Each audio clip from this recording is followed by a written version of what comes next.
अस्सलाम वालेकुम। उम्मीद है सब खैरियत से होंगे। आज हम आपके लिए जो वीडियो बना रहे हैं वो क्लास 9 का जो पेपर आता है उसमें लास्ट क्वेश्चन नंबर 9 जो कंपल्सरी होता है थ्योरम। ठीक है, आज हम थ्योरम समझने जा रहे हैं जो आज के स्मार्ट सिलेबस के हवाले से है 2021 में। थ्योरम नंबर 4, ठीक है, चैप्टर नंबर 12 में से दो थ्योरम आते हैं और एक करना होता है ज़्यादा इजी थ्योरम चैप्टर नंबर 12 के, तो आज हम करने जा रहे हैं। अच्छा, सबसे पहले जो क्वेश्चन नंबर 9 के आगे लिखा होता है, स्टेटमेंट लिखी होती है, उसको आपने पहले स्टेटमेंट की हेडिंग देख के उसी को लिख लेना जब आप आंसर शीट पे करने लगोगे। फिर उसी तरह तरतीब ये आपने रखनी है थ्योरम को अटैम्प्ट करने की।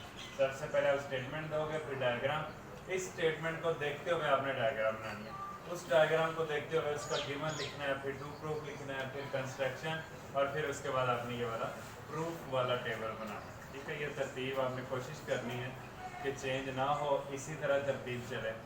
ठीक है, चले हम शुरू करते हैं। लिखा हुआ है any point on the bisector. अब बाइसेक्टर का मतलब होता है बाई, हाफ करना। ठीक है, किसी भी सेक्टर, जिला, किसी भी ज़िले का हाफ करना उसको बाइसेक्टर कहते हैं। लेकिन अब बाइसेक्टर साइड्स भी हो सकता है, जिला का बाइसेक्टर ऑफ एंगल भी हो सकता है। तो अब हम पूरा पढ़ लेते हैं। Any point on the bisector of an angle, कोई भी एंगल है उसका बाइसेक्टर लेना है, इज इक्विडिस्टेंट, और जो बाइसेक्टर आप लोगे वो अपने आर्म से, बाजुओं से हम फासला होता है। अब जरा ये देखें एंगल क्या होता है।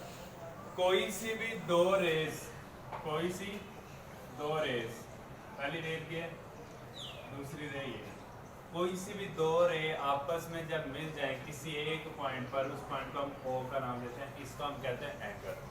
ठीक है, अब ये एंगल बहुत सारी किस्मों का हो सकता है, 90 का एंगल हो सकता है। आप इस रेस को घुमाते जाओ जैसे मर्जी तो वो एंगल बनते जाएंगे, आप जैसा मर्जी एंगल बना सकते हैं। ठीक है, अच्छा भाई, ये दो रेज हो गई हैं, इनका हम नाम रख लेते हैं। ये O, इसको A का नाम दे देते हैं और इसको B का नाम दे देते हैं।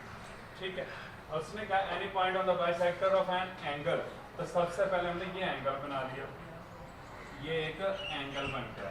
ठीक है भाई, अर्ज नहीं करना आपने कि कौन सा एंगल है, बस एक एंगल है, बन गया तो बन गया। ठीक है, अब उसके बाद उसने कहा any point on bisector, angle तो हमने बना लिया, इस एंगल का बाइसेक्टर करना है, हाफ करना है, यानी ये जो एंगल है ये बाजुओं से एक हाफ करना है। हाफ करने का मेथड है, आप प्रकार की मदद से हाफ कर सकते हैं। वो कैसे कि प्रकार लें, ठीक है, थोड़ी सी अपनी मर्जी की थोड़ी सी प्रकार खोलें, इसके जो पॉइंट O है ओरिजिन, यहाँ पे प्रकार की नोक रखें और इस तरह एक लाइन लगा दें। ठीक है, यहाँ पे प्रकार की नोक रख के इस तरह एक लाइन लगा दें, यानी कोस लगा दें, एक आर्क लगा दें। अब आपके पास दो पॉइंट आ गए, एक ये वाला और एक ये वाला। प्रकार उतनी ही खुली रहनी चाहिए। पहले आप यहाँ पे रख के इस तरह एक कोस लगाओ, फिर यहाँ पे रख के एक दूसरी कोस लगाओ, पहले यहाँ पर रख के एक कोस लगाई, फिर यहाँ पर रख के दूसरी कोस। अब ये जो पॉइंट आया इसमें से एक सीधा कट ड्रा कर दे, ये आपका बाइसेक्टर ऑफ एंगल हो जाएगा। ठीक है, 17 चैप्टर में भी आप पढ़ेंगे कि बाइसेक्टर ऑफ एंगल्स किस तरह निकालते हैं, तो आप ये अमल करेंगे तो ज़्यादा ईजी हो जाएगा। बात का जब आप फ्री हेड बनाते हो तो ये दरमियान में नहीं आता, तो कोशिश करें प्रकार का यूज़ कर लें जी। अब हम इसको नाम दे लेते हैं कि हमने जो बाइसेक्टर ऑफ एंगल खींचा है ये आ गया हमारे पास, M नाम दे दिया, OM आ गया। ठीक हो गया, अब ये हमारी डायग्राम कंप्लीट है जैसा उसने थ्योरम में स्टेटमेंट में कहा था। ठीक है, any point on the bisector, ठीक है, बाइसेक्टर ऑफ एन एंगल, ये सबसे पहले हमने एंगल बनाया, फिर हमने ये बाइसेक्टर बनाया। अब आ रह गया एनी पॉइंट, कोई भी पॉइंट, हम फर्ज कर लेते हैं ये वाला पॉइंट है। ठीक है, इसको हम P का नाम दे देते हैं। ठीक हो गया, एनी पॉइंट यानी इस बाइसेक्टर पर OM पर कोई भी पॉइंट यहाँ पे ले लें, यहाँ पे ले लें, यहाँ पे ले लें, जहाँ पे मर्जी आप ले सकते हैं। तो एक पॉइंट हमने ले लिया। ठीक है, अब उसके बाद हम क्या करेंगे, गिवन हमने मालूम करना है, तो गिवन हम कैसे मालूम कर सकते हैं। गिवन में मैंने आपसे पहले वीडियो में ये कहा था कि जो सबसे पहला हिस्सा होता है यहाँ पे, सबसे स्टेटमेंट के अंदर जो सबसे पहला हिस्सा होता है वो आपने लिखना है। अब पहला हिस्सा वो क्या कह रहा है, any point on the bisector, कि एक पॉइंट P है और वो कौन से बाइसेक्टर पर OM पर, तो आप लिखेंगे a point P on ये क्या है बाइसेक्टर OM, कि कोई भी पॉइंट है। अब इसके ऊपर मैंने एरो का निशान इसलिए लगाया क्योंकि ये भी एरो की तरह जाहिर हो रहा है, ठीक है। तो हमने लिखा है a point P on OM, ठीक है। अब ये OM क्या है? OM द बाइसेक्टर ऑफ, अब ये जो OM है ये किसका बाइसेक्टर है? AOB, एंगल AOB, ये हम लिख देते हैं ऑफ एंगल AOB, ये हमारी होगी गिवन हो गया। गिवन क्या होता है? जो भी आपकी स्टेटमेंट दी होती है वो सबसे पहला हिस्सा जो शुरू में इसमें कहा होता है any point on the bisector of an angle, तो हमने लिख दिया अ पॉइंट हमने P लिया है, कहाँ पे है? ऑन OM, बाइसेक्टर OM पर है, और ये किसका बाइसेक्टर है? The bisector of angle AOB, ठीक हो गया। अब उसके बाद टू प्रूव, साबित क्या करना है? अब उसने साबित में क्या लिखा हुआ है? एंड वाला जो हिस्सा is equidistant from its arms, कौन इक्विडिस्टेंट? ये जो M है, सॉरी ये जो P है, ठीक है, ये इक्विडिस्टेंट है कहाँ से? अपने इस बाजू से और इस बाजू से एक जैसा फासला आना चाहिए। तो हम ये कर लेते हैं, अपने पास से डॉटेड लाइन से ड्रा कर लेते हैं, इसका हम नाम दे देते हैं Q का, ताकि हमें पता हो ना कि ये वाला फासला है। अगर हम अकेले P को शो करें तो पता नहीं चलेगा, तो हमें ये ड्रा करके एक पॉइंट का नाम दे दिया Q, और हमें पता चल गया है कि ये जो PQ है, ठीक है, एक खत है, लाइन सेगमेंट है, ठीक है। फिर यहाँ से ये परपेंडिकुलर हमने गिराया, सीधा परपेंडिकुलर या बाइस जो हम कहते हैं राइट बाइसेक्टर, किसके ऊपर गिराया? B के ऊपर, ठीक है। इसको आप इस सवाल को बराबर कर लें। अच्छा, अब इसका गिरा दिया, अब इसका यही पॉइंट P, इस दूसरे बाजुओं से भी हम फासला आना चाहिए, तो हम क्या करेंगे? यहाँ से एक और सीधा बाइसेक्टर इसके ऊपर गिरा देंगे और इसका हम नाम रख लेते हैं R रख लेते हैं, ठीक है। अब आपको ये नज़र टेढ़ी आ रही होगी, लेकिन अगर आप इस एंगल को देखेंगे तो इसको सीधा करके जब आप देखें तो ऐसा ही लगेगा ये उसके ऊपर इस तरह 90 का एंगल बन रहा है, बिल्कुल सीधा, जैसे ये वाला और इस तरह, ठीक है। चलिए, ये तो दोनों भाई, इसका मतलब हमने PQ और PR ये दोनों फासला क्या करना है? मुतमासल, कंग्रुएंट करना है, तो हमारी जो स्टेटमेंट है वो कंप्लीट हो जाएगी। यानी PQ कंग्रुएंट है PR के, ये हमने प्रूव करना है, क्योंकि उसने लिखा है is equidistant from its arm, और ये वाला फासला अपने बाजुओं से A और B जो बाजू है इससे उस वक्त बराबर होगा जब ये फासले में भी सेम और साइड में भी सेम हो, ठीक है। इसलिए हमने कंग्रुएंट का साइन लगाया, PQ मतलब PR ये हमने साबित करना है, ठीक है। अब कंस्ट्रक्शन में अमल जो हम खुद से करते हैं, अब हमने खुद से क्या किया? खुद से मैंने ये ड्रा किया बाइसेक्टर, ठीक है, किसके ऊपर ड्रा किया? इस OB पर। फिर दूसरा PR बाइसेक्टर ड्रा किया OA पर, ठीक है। तो हम लिखते हैं ड्रा, क्या ड्रा किया? PQ एक लाइन सेगमेंट है, इसको किसके ऊपर ड्रा किया? एक हाथ है, किसके ऊपर? परपेंडिकुलर, क्या ड्रा किया? परपेंडिकुलर, किसके ऊपर? OB पर, ये जो लाइन है OB पर हमने इसको ड्रा किया, और इसको आपने इस तरह ड्रा किया, ठीक है। PQ ड्रा किया हमने OB पर, ये को एंड, और फिर हमने क्या किया? हमने PR ये भी परपेंडिकुलर ड्रा किया, किसके ऊपर ड्रा किया? OA पर, रे OA पर, और इसके ऊपर रेस का यानी एरो का निशान डाल देंगे, ठीक है। रेस को हम एरो के निशान से डाल करते हैं। यहाँ तक हमारा निस हाफ थ्योरम हो गया, ठीक है। मज़ीद उम्मीद है कि आपको ये यहाँ तक समझ आ गया। अब चलते हैं हम स्टेटमेंट्स प्रूफ की तरफ चलते हैं, जिसमें हम स्टेटमेंट्स बयान करेंगे और रीज़न देंगे कि स्टेटमेंट और रीज़न कैसे है। ये मैंने आपको पिछली वीडियो में ये बताया था कि अगर आपके पास ट्राइएंगल्स बन रही हैं तो सबसे पहले हमने लिखना है कि हम ट्राइएंगल का कंपैरिजन करें, ठीक है। अब देखिए इसमें ट्राइएंगल बन रही है, कौन सी? POQ, ठीक है। ट्राइएंगल बन रही है POQ, ट्राइएंगल का नाम हम देते हैं, पहले हम साइन लिखेंगे ट्राइएंगल POQ, इसका कंपैरिजन करना है किस ट्राइंगल के साथ? POQ का कंपैरिजन करेंगे POR, ट्राइंगल POR, ठीक होगा। अब इसमें आपकी अपनी मर्जी, गिवन पहले लिख लें, प्रूफ का तो हमें पता है, जब हम साबित कर देंगे तो एंड पे प्रूफ लिखेंगे, कंस्ट्रक्शन भी लिख सकते हैं, ठीक है।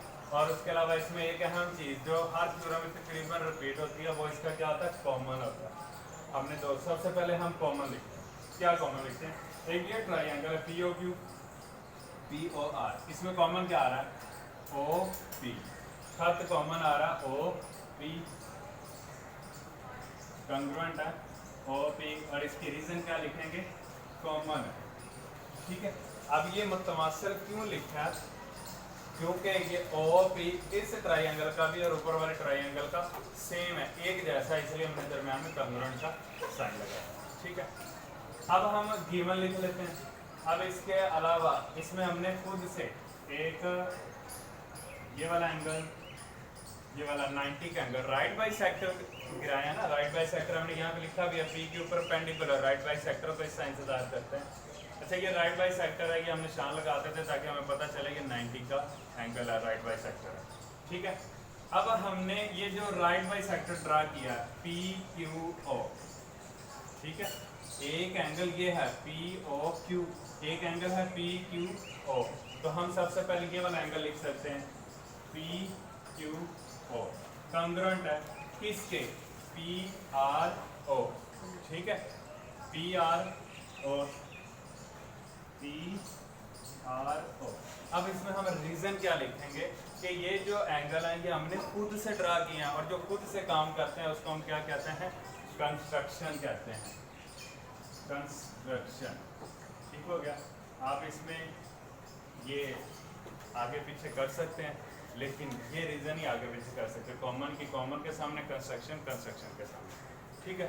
अब और क्या रह गया? एक और एंगल हमारे पास POQ, ठीक है, तो ये भी एंगल लिख लेते हैं, एंगल POQ, ठीक है, ये एंगल भी है और ये एक ट्राइंगल भी है। तो अभी हम सिर्फ इस एंगल की बात कर रहे हैं, और ये एंगल कैसे बन रहा है? QOP लिख लो या POQ लिख लो, एक ही बात है, ठीक है। अब POQ किसके बराबर है? POR, ये एंगल भी सेम होंगे, POR, ठीक है। सॉरी, यहाँ पे एंगल का साइन आपने लगाना है, ये इक्वल कंग्रुएंट का, ठीक है। इसको हम दोबारा लिख लेते हैं, एंगल POR। अब ये दोनों एंगल, एक ये वाला और एक ये वाला, एक ये वाला एंगल है और एक ये वाला, ये दोनों एंगल सेम है। क्यों सेम है? क्योंकि ये एक ही ट्राइंगल, सॉरी दो ट्राइंगल के एक कॉमन आ रहा है, कॉमन आने की वजह से जब कॉमन सेम है तो फिर ये एंगल्स भी सेम होंगे। और दूसरी बात, ये एक ही एंगल के, एक ही जाविये के राइट बाई सेक्टर की वजह से आए हैं, इस वजह से ये सेम है। अब इसके हम रीजन क्या लिखेंगे? ये क्या है? ये गिवन नहीं है हमारे पास, गिवन ही है ना, यहाँ पे लिखा हुआ है any point on the bisector of an angle, कि उसके एंगल का, एक एंगल का बाइसेक्टर किया, और ये बाइसेक्टर करने के बाद एक ये एंगल बन गया, ये बन गया, और ये क्या है? गिवन है। तो इसमें रीजन हम क्या लिखेंगे कि यह हमारे पास गिवन है, ठीक हो गया। तीन चीजें होगी, हमने कॉमन लिख लिया, कॉमन साइड बन जाएगी हमारे पास, एक एंगल लिख लिया, दो एंगल किया, दो एंगल और एक कॉमन, तो ये किसका मफरूदा बन जाएगा? अगर साइड, सबसे पहले साइड है, साइड क्या होता है? एक ही जिला, वो क्या है? OP। फिर उसके बाद हमने इस एंगल की बात की, फिर उसके बाद हमने इस एंगल की बात की, दो एंगल हो गए। तो हम लिख लेते हैं कि ये और ये जो ट्राई एंगल है OQ, POQ कंग्रुएंट है ट्राइंगल POR। अब ये क्यों कंग्रुएंट है? क्योंकि हमने ऊपर ये तीन मफरूजे, तीन पास्टुलेट दिए थे, कौन कौन से? कि साइड, एंगल और एंगल एक दूसरे के बराबर है। तो इसमें जो आप लिखेंगे, रीजन लिखेंगे, वो आप लिखेंगे S.A.A कंग्रुएंट है S.A.A, ठीक है। ये आपका पास्टुलेट है, मफरूजा है। S से मुराद सेक्टर, कौन सा सेक्टर? OP, ये वाला सेक्टर सीधा, ठीक है। A से मुराद एंगल, कौन सा एंगल? ये जो हमने बताया angle PQO, P Q O. उसके बाद फिर ए है, ए से मेरा दूसरा एंगल, वो कौन सा है, पी ओ क्यू। ये पी ओ क्यू ये एंगल है, और यही एंगल ऊपर वाले के बराबर है, पी आर ओ। ठीक है, एक ये वाला बन गया, और उसके बाद पी ओ आर। ठीक है, ये नीचे वाले ट्रायंगल और ऊपर वाले ट्रायंगल के साइड एंगल एंगल और साइड एंगल एंगल आपस में कंग्रुएंट है, इसलिए ये दोनों कंग्रुएंट है। ठीक है, अब ये जब ये दोनों कंग्रुएंट है तो साबित हो गया ये भी कंग्रुएंट है, इसकी हर चीज बराबर है, इसके बराबर है और सेम भी है। तो जो फासला है पी क्यू और पी आर, ये भी क्या होगा, कंग्रुएंट होगा। तो अब यहाँ पे लिखेंगे हेंस, साबित हो गया कि पी क्यू मुतमासल है, कंग्रुएंट है पी आर के। ये हेंस में क्या आएगा, जो हमने प्रूफ में लिखा। तो यहाँ तक का हमारा थ्योरम कंप्लीट हो गया। अब उसके बाद आप इसको क्लोज कर देंगे। क्लोज करने के बाद नीचे आप हेडिंग दोगे रिजल्ट्स की, कि रिजल्ट हमारे पास क्या निकले, क्या निकलेंगे रिजल्ट, वही जो स्टेटमेंट दी हुई है वो आप रिजल्ट के आगे लिख दोगे, तो आपका पूरे का पूरा थ्योरम कंप्लीट हो गया। ये आज का हमारा थ्योरम नंबर 4 था, चैप्टर नंबर 12 में से। उम्मीद है सबको समझ आई होगी, और अगर किसी भी बात की समझ ना आई हो तो आप कमेंट्स करें, और हमारे मज़ीद वीडियो देखने के लिए चैनल को सब्सक्राइब, लाइक और शेयर करें। अल्लाह हाफ़िज़।